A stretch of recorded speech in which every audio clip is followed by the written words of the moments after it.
is ETV.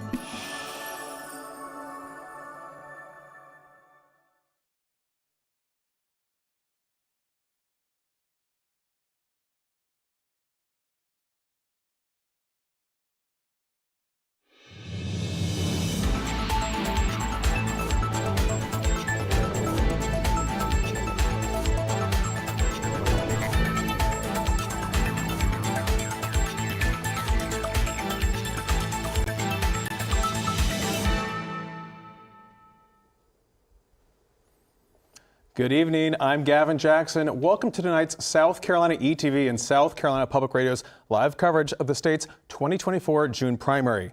Polls have been closed across the state for about an hour and early numbers are already showing up. We're going to take a look at some of those numbers right now with some graphics as these results continue to come in. And we're going to continue to follow these results over the next few hours for you as well. But join me in studio to discuss this race and the outcome is South Carolina Public Radio's Maayan Schechter. And joining us via Skype is Scott Huffman, political science professor and author of the Winthrop poll. Scott, Maayan, let's get some initial reactions with you, Maayan. I know we were just talking a quick moment ago about what we're seeing. A lot of early numbers coming in, a lot of precincts. We're talking about like 1% reporting, not much going on right now, but what are you seeing? No, and we still expect turnout to be very, very low this year as it is in most primaries. And like we were discussing earlier, a lot of the early votes, again, we had 2 weeks of early voting in South Carolina. 2 weeks of early voting is still relatively new in this state, but what we're seeing is that voting for the most part, especially in the 1st congressional district and the 4th congressional district, is really favoring the incumbents. That's been the same with some of these key down ballot races that we're watching in both the state Senate and the state House of Representatives. Now, again, it is incredibly early, and I have seen races change in the latter of the 8 o'clock hour and forward. So there are still more voter dumps to be had. That's still going to happen. We're still going to see more votes to come in. But right now, a lot of incumbents are really benefiting off of early voting. But again, very early. I know everyone likes to talk about hand counting ballots or paper ballots. Well, on nights like this, we want to know the results as soon as possible. But you were just talking about early voting there, Maayan, and I want to just drop some numbers really quick. Over the past 2 weeks when we had that early voting, we saw 120,000 folks early vote. That was a tick up, an increase from 101,000 back in 2022 when there were statewide races on the ballot. So, Scott, I know you're coming to us remotely right now. I want to get your initial takes. I know the polls have been closed for about an hour right now. Tell us what you're watching tonight, what we'll be kind of keeping an eye on. Well, when it comes to counting the early votes, the people voting, the week or so in advance, we have to remember the rules have been changing. And some of the years we're comparing to, it was a gubernatorial race, and some of the years we're comparing to, it was a non-presidential race. Some of the years we're comparing to as a presidential race. So we're basically comparing apples and oranges and carburetors. It's really not that easy to make a comparison to early voting numbers that have happened in the past and explain a trend. Now, Maayan has, I think, pointed out the absolute keys that we're going to be looking at. The 3rd district, the 4th district, and the 1st district. There's some interesting things going on. Timmons has been endorsed by Trump, but Ralph Norman from the 5th district has endorsed his opponent, Morgan, who was a Freedom Caucus candidate. Now, Ralph Norman in the 5th district is incredibly safe, despite the fact that he lined up behind Nikki Haley against Donald Trump. And then, of course, the wide open race in the 1st.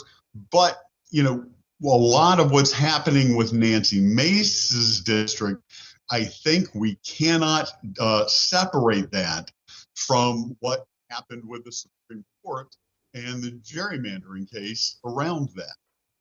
Yeah, that's a big race. That decision, of course, by the U.S. Supreme Court that upheld that 2022 redistricting, that new map that we saw based off the 2020 census, making it a very safe congressional district for Nancy Mace. Again, remember, she got into office there by flipping that district back to Republican control in 2020.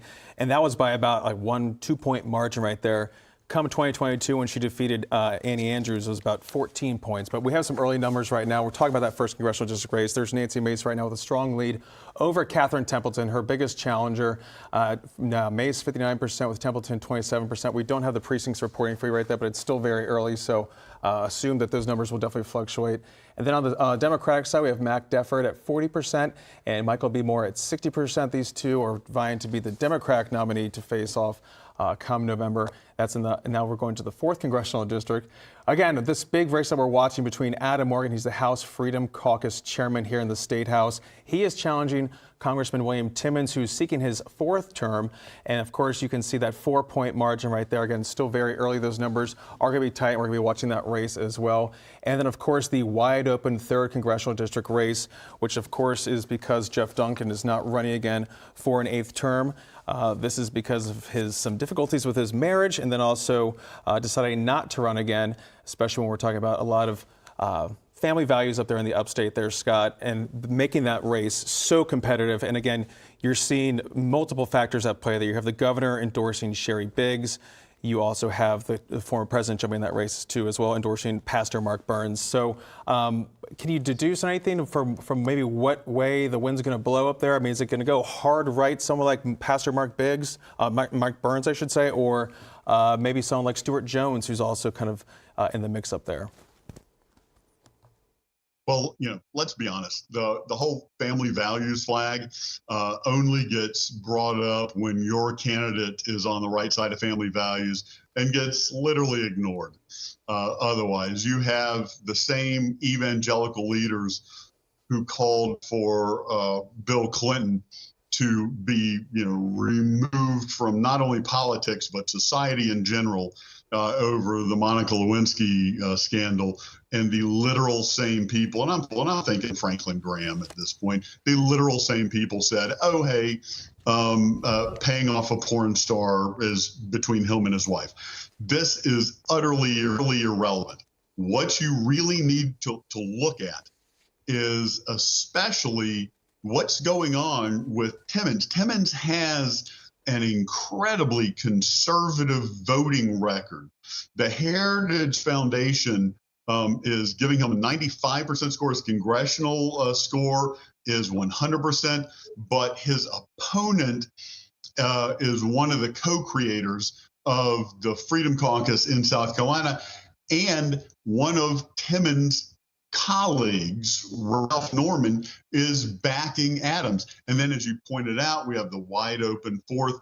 And the race for the 1st Congressional District, we saw that Nancy Mace is running in a district that really was not existing when Mark Sanford lost his primary, and then Joe Cunningham, the Democrat, was able to win.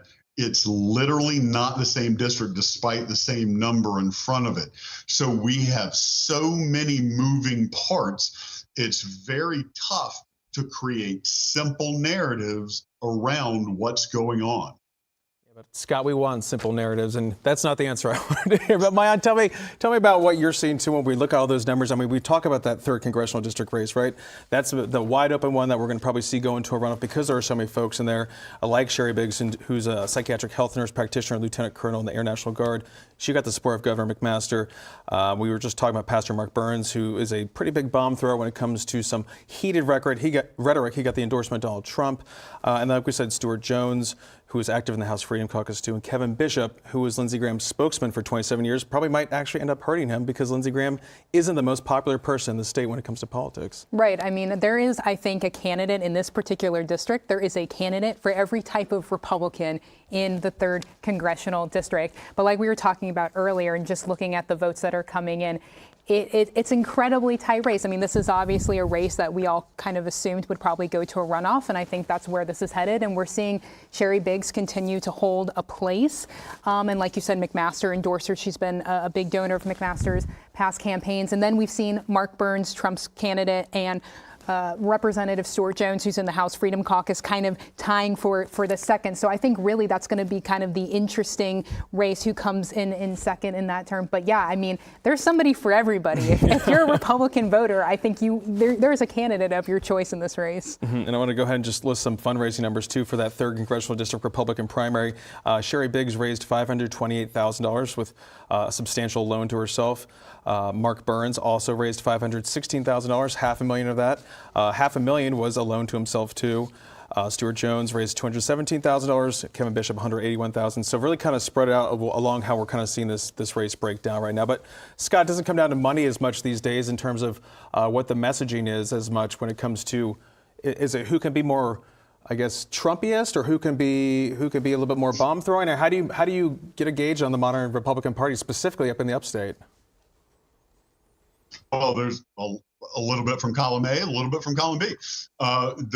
These numbers, the fundraising numbers, are actually really high as they feel like. They are not setting records. There have been races in the past. I think Sherry Capito in West Virginia setting records so far beyond these numbers. I mean, and they are raising huge amounts of compared to us normal people, but they're not breaking records in congressional races. So that means the messaging is not getting out as widely as they want. And part of that is figuring out how to allocate those dollars. It is a different informational world than it was just 10 years ago. People are siloed. They get their information from 2 or 3 sources that ping pong around so that it all seems like it's different sources, but it's really one source. So the way money is spent and used, especially in these primaries, is really different than what we've seen in the past. Once we get through this, and of course, I always use the cliches about South Carolina because they're true. It really is a blood sport here. Once they claw past each other, those who actually have a serious candidate from the other party, you will see amazing fundraising, the majority of which does not come from South Carolina. But because of the way the gerrymanders work in South Carolina, all you've got to do is just cut the legs out from under your opponents in the primary, and you're cruising to an election.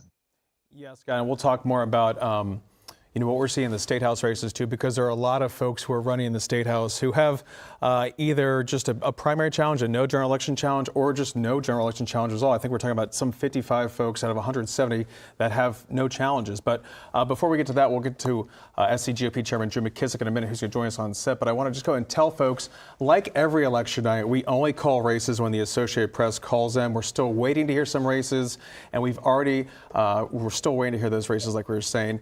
Now, the primary election features many races across the state as candidates gear up for November, like we've been talking about. All 7 congressional districts, all 124 state house districts, and 46 Senate districts are up for election. There are key races we'll be watching and highlighting for you throughout the night, and watching those turnout numbers as well. And tonight, not every single incumbent faces a primary challenge or even a general election challenge come November. Some incumbents face challengers tonight, but not November, which is what makes primaries so important when it comes to having your voice heard. Again, there are no major statewide races on the ballot here, no governor's race, no constitutional officers, and no U.S. Senate races. So the next time we'll have primaries, we'll have those in 2026. So, and again, we're talking about turnout. Polls have closed more than an hour ago, and we've already seen some numbers coming in, as you're seeing on your screen right there, and those early voting numbers. We talked about earlier, we had about 120,000 folks vote earlier the past couple of weeks. So we are now joined on set with SCGOP Chairman Drew McKissick to give us some insight. Drew, what are you hearing out there? Tell us what you're hearing. Well, to begin with, on turnout, elections are to begin with about turnout, and as you pointed out, in early voting, it's up about 20,000 votes over what it was in 22. Republicans outvoted Democrats about 2/3, so 80,000 to 40,000 generally. And it's interesting to see where the turnout's up versus where it's not up or even down. It's up, obviously, in the upstate. We have the 3rd and the 4th congressional district, very hotly contested primary races there. But you've also got a lot of state house and state senate primaries going on in that area as well. In some of those counties in the 3rd and the 4th, turnout has been up either double or even triple what it was in 2 years ago, versus the other areas of the state and even the low country where it's been down or a little flat, which is interesting because you have that hotly contested primary in the first district, and they spent about $9 million, and turnout seems to be flat. So I don't know what that says yet. We'll look at the rest of the numbers tonight. What do you see when you have the wide open race in the 3rd congressional district? Obviously, it's anyone's to go after. So we were talking about just having a wide spectrum of folks up there. What do you see when it comes to the Republican Party in South Carolina, specifically the upstate, in terms of what messaging is registering with folks? Well, obviously, it's a more conservative area of the state, say, versus the Low Country, and you have an element of populism up there too. But you got a lot of candidates, and so it's kind of hard, really, to tease anything out of this. Probably until we get to a runoff, which is probably what we're looking at there. Shake them up in a hat right now. I think the top 3 leaders right now, I don't know if you could pick which 2 are going to be in the runoff. I think it's going to be very close. But we live in an age of a nationalization of politics now. And so the issues that, move people across the country are some of the same issues that move people here. It's, the border, it's immigration, it's the economy, it's interest rates, and so forth. And it's changed what is used to motivate voters a lot over in recent years, just because media is 24/7 now and it's all national. I want to ask you about the State House, because that's where a lot of my interest lies in. Republicans have had great success in the last 2 cycles. In 2020, flipped 5 seats, 3 in the Senate, 2 in the House. I don't really need to remind you, probably. I can quote them for you. And then in 2022, y'all had a very successful year in the House, in districts that, Democrats probably should have. We have not won in 150 years, as a matter of fact. Right. Correct. So I know we're all focused on tonight and what happens tonight, but obviously your focus is also on November. It is. And so it is. Coming from tonight, where do you see Republicans going in November? You see more seats flipping? I do. I'm already on record, so I might as well say it here, that we should net 2 State House seats this year. We should net at least 2 State Senate seats. Could be a third if the wind blows hard enough. Those opportunities are there for us. Again, presidential race is going to drive a lot of turnout. And you and I have talked before about our success on the straight ticket here in South Carolina. So we're one of, I think, 8 states that still have straight ticket voting. The first time in history that we beat Democrats on the straight ticket was in 16 by 2.5 points. In 18, it was 8 points. In 20, it was 17. In 22, it was 27 points statewide. That helped a lot of those down ballot candidates in those races you were just referring to a minute ago. The governor's race, et cetera, helped carry a lot of those in with straight ticket support. It'll be interesting to see how much more that grows or settles out, and what areas of the state that we see more success in. The PD particularly, I think we're going to surprise a lot of people there this year. And why is that? Just because of population growth? Or primarily because it's presidential cycle. You've got a lot of support for former President Trump in the PD. We've got some open seat opportunities out that way, and we've had a lot of flips within, with the filing this year. We had 3 countywide elected officials, incumbent elected officials, in, say, Chesterfield County, for instance, switch parties. And the treasurer, the clerk of court, the coroner, all switch parties. We've had a coroner and a clerk of court in Darlington County switch parties in the last year. So those opportunities are there. Clarendon County, same way. So I think the PD is going to be surprising this year. Yeah, and then Drew, I'm going to talk to you. Myon just brought up population growth. Tell us about how the state looks overall when you look at the Republican Party.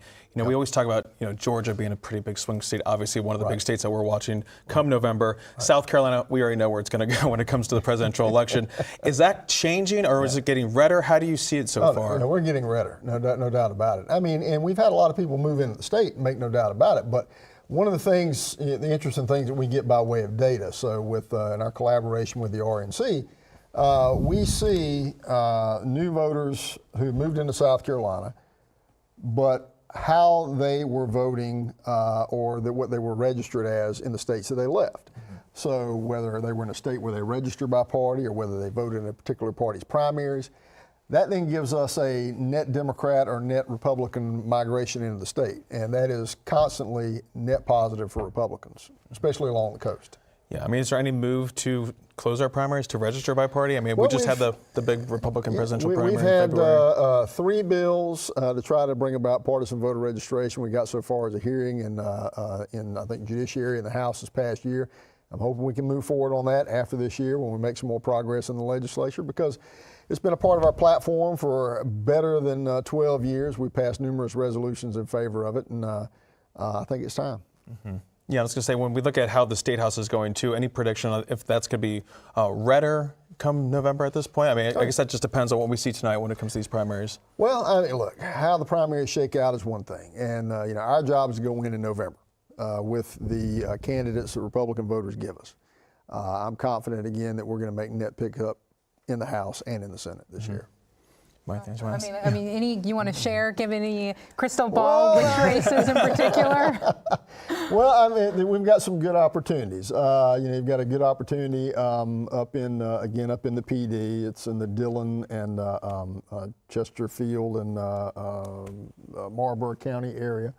Pat Hennigan was the incumbent up that way. That's an interesting looking district. You've got one down in the Low Country in Berkeley County that we got very close on last time, within about 200 plus votes.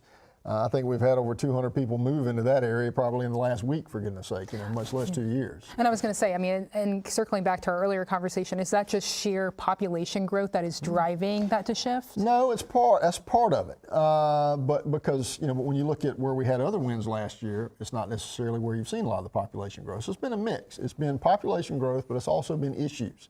You know, you've had an increasing move among the National Democrat Party, especially to the left. And with the nationalization of political issues, it impacts them all the way down the ballot. So then you couple that with straight ticket voting, which we have here, and then that carries more of those local races across the finish line for us. Mm-hmm. So then, Drew, with that being said, I mean, you'll have some more firepower, it seems like, to get some issues across the finish line next year when it comes to the State House. Anything you guys are looking forward to in particular? Well, you know, there's, again, you mentioned partisan voter registration. That's a bill we'll certainly want to look at again. But, you know, you look at issues like tax relief. I know that's something that the legislature, the governors wanted to continue to drive and speed up in terms of income tax relief. I think we'll definitely be looking at that, I know. And, you know, quality of life issues here, infrastructure related issues, again, with so many people moving into the state, things like, you know, just utilities, you know, the power generation is going to be an issue. I mean, huge numbers of people coming into the state, they need to be able to turn the lights on and have base power load. That's a critical issue. So there are a lot of things to look at. Gotcha. Yeah. And Drew, before we let you go, I just want to let you, I guess, talk about how we're going to be seeing you over the summer at the Republican National Convention out there in Milwaukee. So a lot to look forward to. Absolutely. Again, big state for South Carolina to be supporting former President Donald Trump out there. Absolutely. We're looking forward to it. This will be my 8th convention. So. Gotcha. We'll see you out there. And I think we have some new graphics to show, some new data, some results for folks to see what we have going on right now. I know results are still coming in. They're still early, but we're going to go ahead and talk about that first congressional district race down there with Nancy Mace getting 60% of the vote and Catherine Templeton at 27%. And then Bill Young at 14%. So that's the first congressional district race. And then we're looking for the Democratic nominee, Mac Defford, at 39%, and Michael B. Moore at 61%. And then when we switch on over to the 4th congressional district race, we got Adam Morgan at 52%, and William Timmons, the incumbent there, the congressman, at 48%. And then switching up to the 3rd congressional district race. Again, this is a wide open race with so many folks on the ballot. We're talking about 7 candidates on the ballot. It's still a very spread out field right there. It looks like Pastor Mark Burns at 29%, and I think Sherry Biggs was also at 29% too.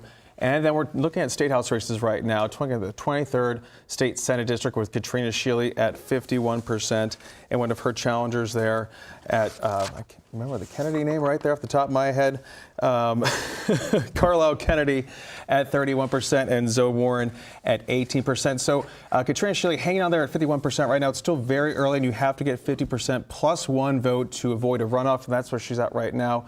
We're looking at the 26th State Senate District with the Democrats between incumbent Senator Dick Harpootlian and State House Representative Russell Ott. Harpootlian's at 60% and Ott's at 40%. And moving along right to the 27th State Senate District for the Republicans, Penry Gustafson is at 18%. She's the incumbent. She's one of those sister senators, those races that we're watching. And she is looking like it's going to be an upset, a bad night for their Penry Gustafson, Senator Gustafson, to Alan Blackman at 82%. Again, we can talk about that in a moment when we're looking at the fallout from that big debate about abortion. We're going to see that play out. And of course, we're also talking about Senator Sandy Sin, who's down in the Low Country in the 41st Senate District. She's a Republican who's also one of those sister senators who put up a pretty big fight to prevent that all-out near total abortion ban. She is in that tough race there with Matt Lieber. Mayan, talking about the Senate, we're talking about those sister senators. They just got that JFK Profile and Courage Award because they stood up to prevent, they helped, I guess I should say, filibuster that bill where they're near total abortion ban bill. We're talking about 2021, 2022, and then we saw the state Supreme Court uphold a 6-week abortion ban bill law that got passed because they helped prevent that. But now it looks like some of them are paying for it. Right. I mean, that absolutely put a target on the backs of particularly the 3 Republicans, Senator Shealy, Katrina Shealy, Senator Gustafson, Penry Gustafson, and Senator Sandy Senate. As you mentioned, we have 6 female senators in the Senate. That is the highest number that it has been. At one point, it was just 1 with Katrina Shealy, and before her, 0. There obviously is a chance that tonight we have fewer female senators in the Senate, and 6 was huge, and it looks like we could be down to 5, maybe possibly 4, depending again how these votes trickle out. But absolutely, the abortion vote put a target on their backs. And we've heard many of the challengers, particularly those running against Senator Sandy Senn, that's Representative Matt Lieber, and then the 2 candidates you mentioned running against Senator Shealy, specifically said it was over this abortion vote that got them interested in challenging them. And so this is a big night if they can hold those challengers off tonight. Yeah, we're talking about the Senate getting redder, as we were talking with SCGOP Chairman Drew McKissick. Now, Scott, I know you've been patient over there in the remote world. Can you weigh in a little bit, too, about maybe some things you heard from Drew? I saw you nodding along. I didn't know if you wanted to weigh on some of the things that we heard from SCGOP Chairman Drew McKissick. Yeah, as Drew pointed out, the South Carolina Republican Party is changing, but it's changing in really interesting ways. The old way of looking at the South in politics was the Deep South and the Rim South. And again, this goes back to the Civil War. The new way of looking at the South is the growth South and the stagnant South. And in the growth South, people are moving into urban areas and they're becoming more democratic. And you think of Georgia. South Carolina is a little bit of an exception of that because a lot of the growth is coming in on the coast. It's retirees. They're bringing in some native conservatism. And, Drew McKissick and the Republicans are able to take advantage of that. But it's fundamentally changing the party. And one of the things that I wanted to ask Drew about was, he has so many primaries in his party where you have standard, run-of-the-mill traditional Republicans running against, January 6th, supporting domestic terrorists, supporting 2020 election deniers, and that is changing the inner working of the party. And one of the reasons that's happening is because the districts are so horribly gerrymandered that there is not any real competition. And to something Mayan was talking about earlier, the women who are getting beaten up over the abortion votes. Well, when you talk about the general public in South Carolina, the general public is in favor of legal abortion for many circumstances, many things. But if you are running in a primary where you will have no general election competition, and so in your primary, you have to run the furthest to the right. If you dare to be moderate, you could lose out.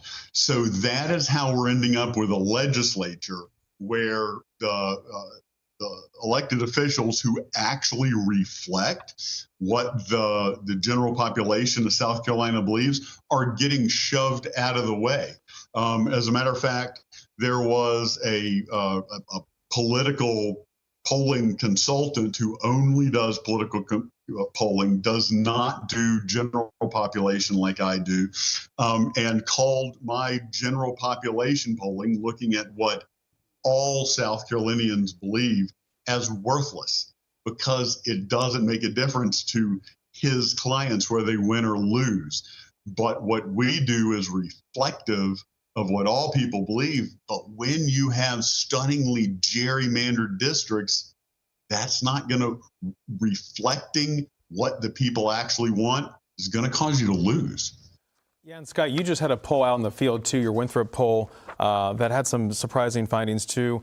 Specifically when we talk about abortion, I'm wondering if you can maybe look at those and maybe talk a little bit about that, what they mean when it comes to what we're seeing play out in the state. That's kind of what you're talking about, what people are thinking versus what's being implemented. Yeah, actually, there's nothing surprising because it's been incredibly consistent. So when you look at the general population of South Carolina, the overwhelming majority of all citizens and Republicans and Democrats are in favor of legal abortion when it comes to the health and life of the mother. Republicans, Democrats, general population overwhelmingly in favor of legal abortion when the issue is rape.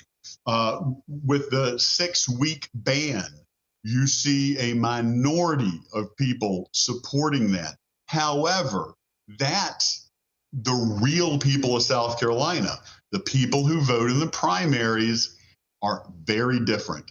They are fundamentally much more to the right or much more to the left. So they elect candidates in the primaries that don't reflect the South Carolina general population, including, non-registered to vote folks. And when they go on in a gerrymandered district and have no opposition in the general election, that's how you get laws that are truly not reflective of the general population of South Carolina.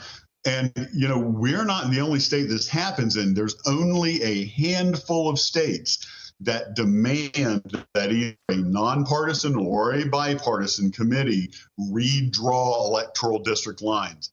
The main way it's done, which is how we do it, and most states do it, the legislature gets to redraw their own districts, after a census. And shockingly, those districts turn out to favor their party. And Scott, before I jump to some other things, so I want to just talk about what I kind of asked Drew a question about when it came to our population growth. Obviously, we're going to start seeing, we have been seeing some massive growth. We might even have a new congressional district come next census, which should make everything even more fun when it comes down to who gets what in the state. But that being said, Scott, you are a professor of political science at Winthrop University. You study the South, you study Southern politics. Give us a take when it comes to why maybe South Carolina is remaining so red versus our neighbors like Georgia and like North Carolina. Is it just really the urban-rural breakdown, or how do you see it? It's a little bit about the nature of who is moving in and who is moving out. Erwin Morris, who is a political scientist from NC State, wrote a book called Movers and Stayers. And it is a book which has informed some of our research, looking at who is moving out, who is moving in, and who is staying. Now, the counties that are not seeing growth are getting redder and redder and redder. The counties across the entire South that are seeing higher growth are getting bluer and bluer and bluer. So you look at Georgia, you see Atlanta and the area around it, it's getting bluer. This is true in Virginia. South Carolina is a growth state, but its growth is retirees coming in around the coast. So it's doing something a little bit different. But that said, they're getting older. And as folks are moving into Charleston, Greenville, Spartanburg, and Columbia, it's slowly getting bluer. People aren't recognizing it. They're not seeing it because of the gerrymandering. No one's feeling it at the moment. But 10 years down the road, the nature of the growth in South Carolina is going to begin to go the way that we've seen growth change Georgia.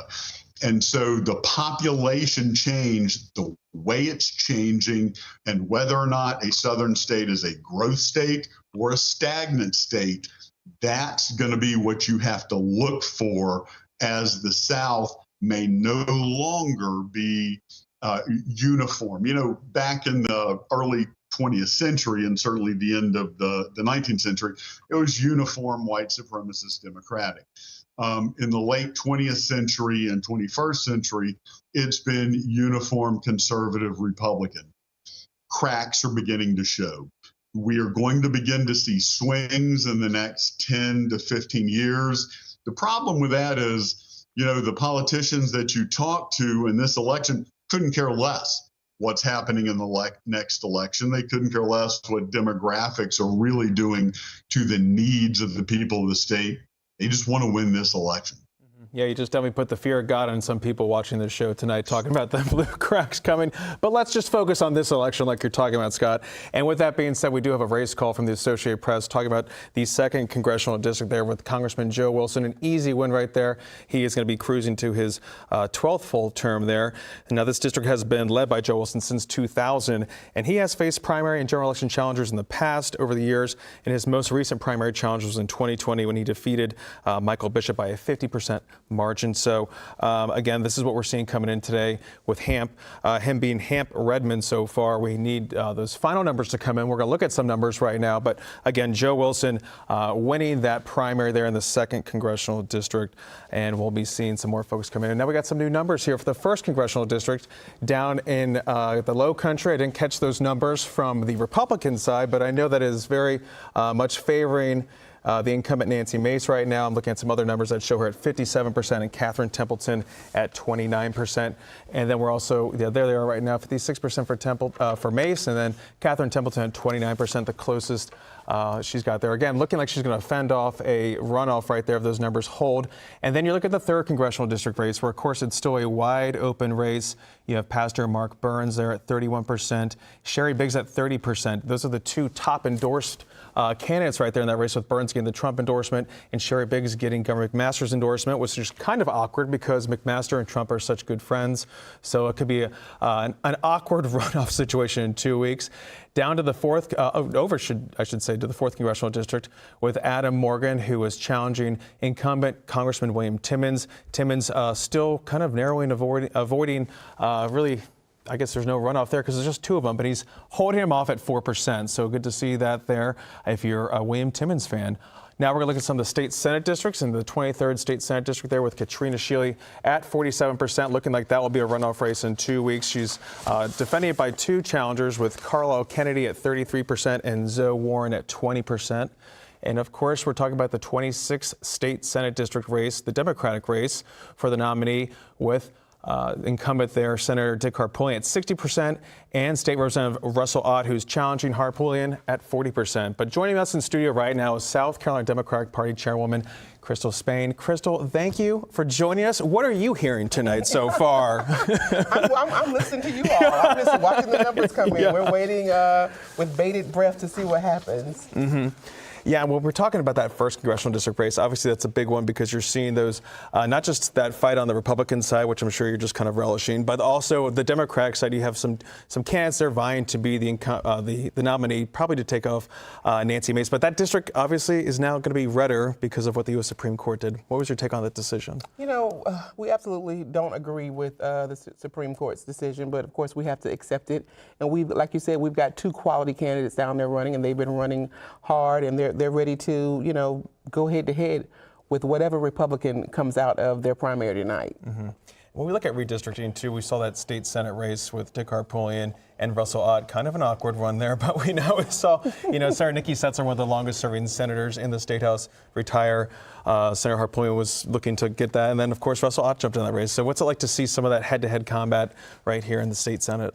I think it's been one of the races to watch for us, and it's exciting. I think that, as I'll probably say a few times in this segment, it's up to the voters in that district will decide who they want to represent them.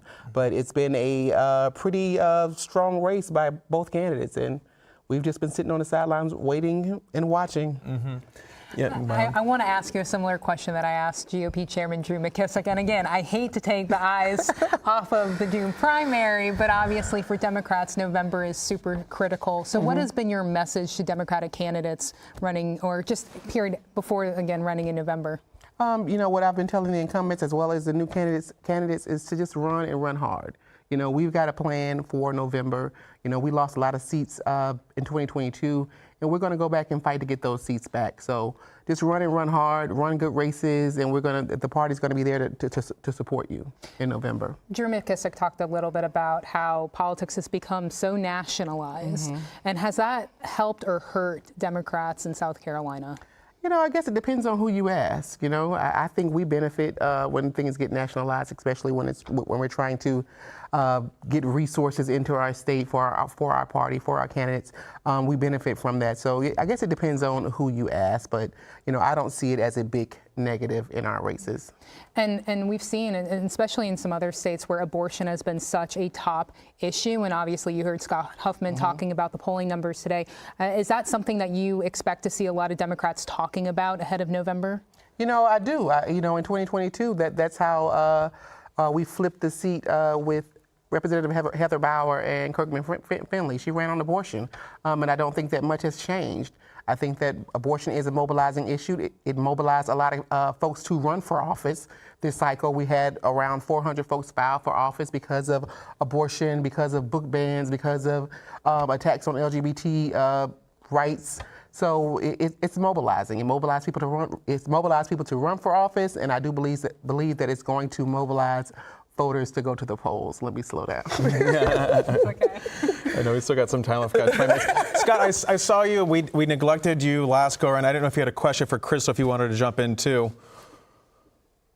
And I do. I think the Democrats are really kind of getting shafted in the first congressional district with the Alexander decision.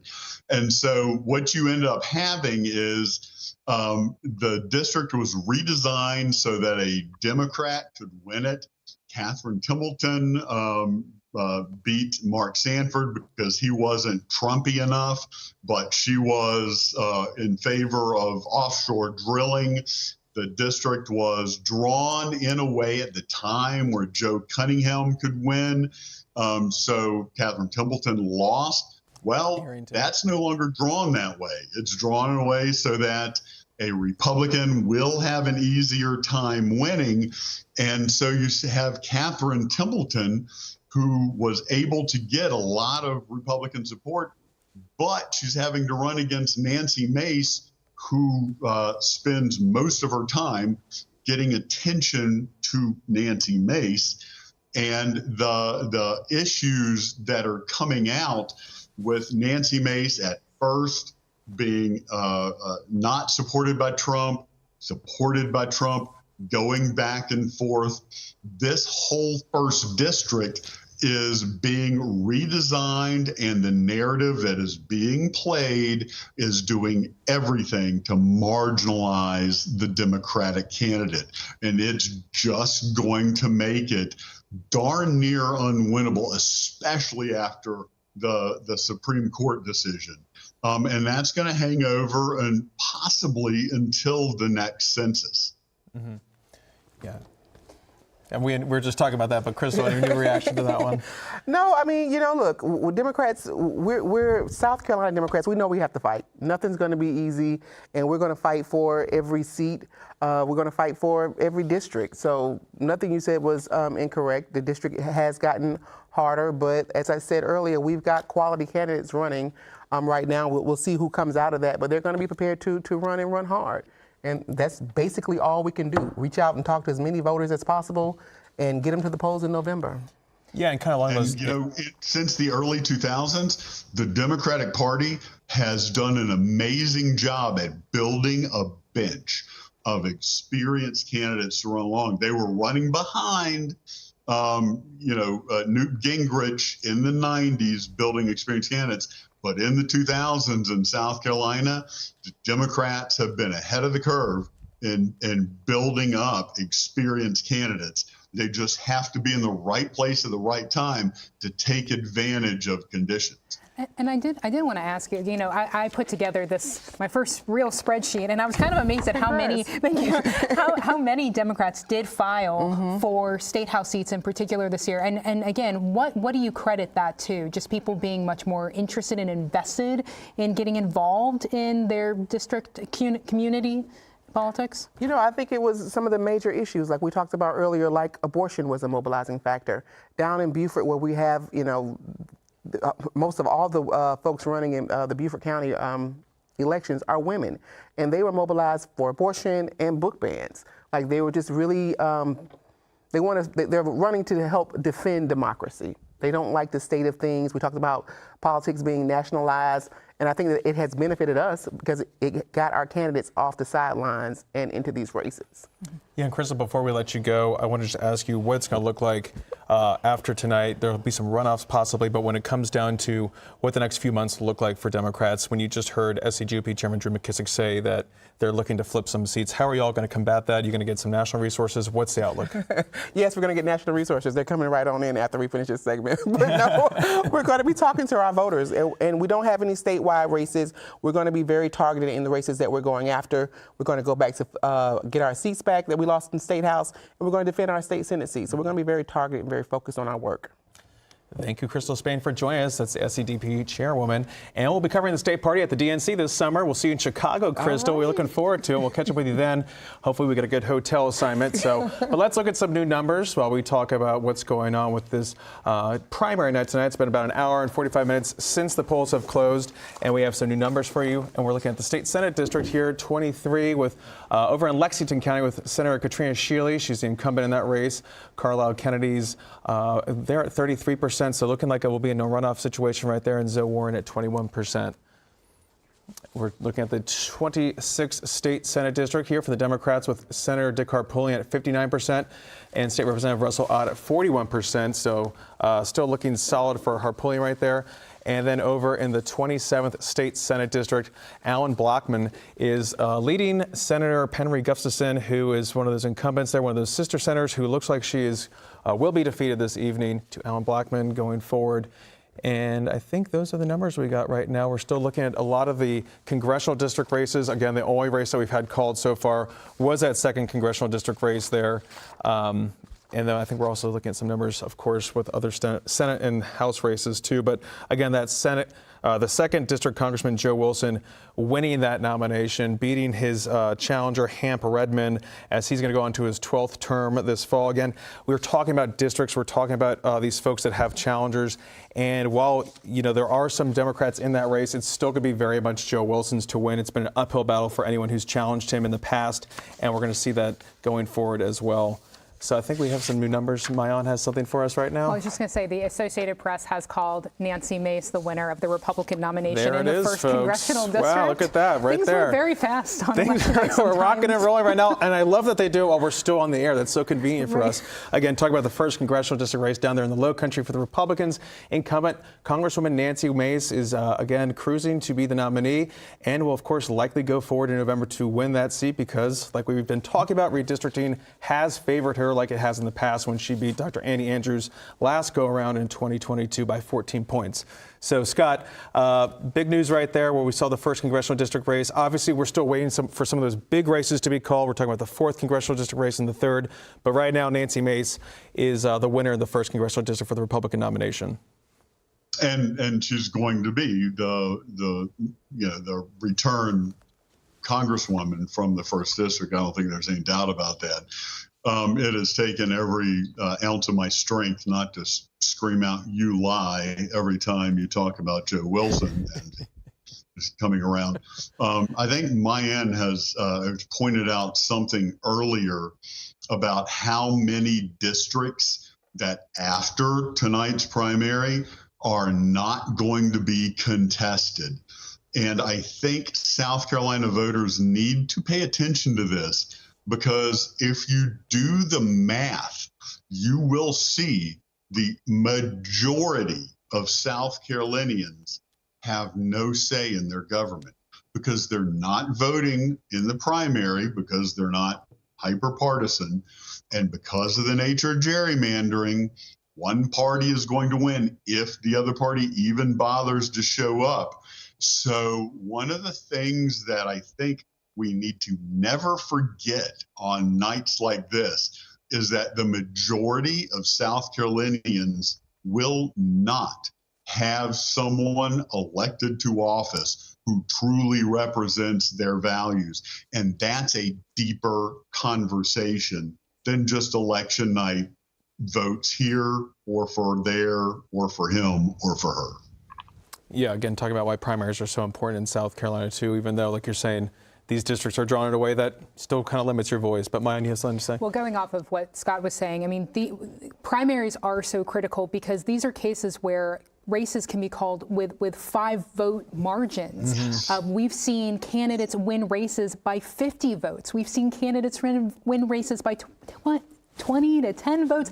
I saw one Republican lawmaker today tweeted or posted on X that she has won her last 2 cycles in the House, in the State House of Representatives, by at least like 20 points. I mean, 20 votes. That's how serious it is for voters to be paying close attention to these primaries because, again, and I think this is important to emphasize, what happens at the State House, what happens on the local level is really more likely to affect you on a daily basis than what happens federally. Again, voting for congressional districts is important. Voting for the president is important. Voting for your State House representative and senator and voting for local seats is very, very important to what occurs in your life every single day. Yeah, all the big action happens at the State House, too, even though folks don't like to think about it. Go ahead, Scott.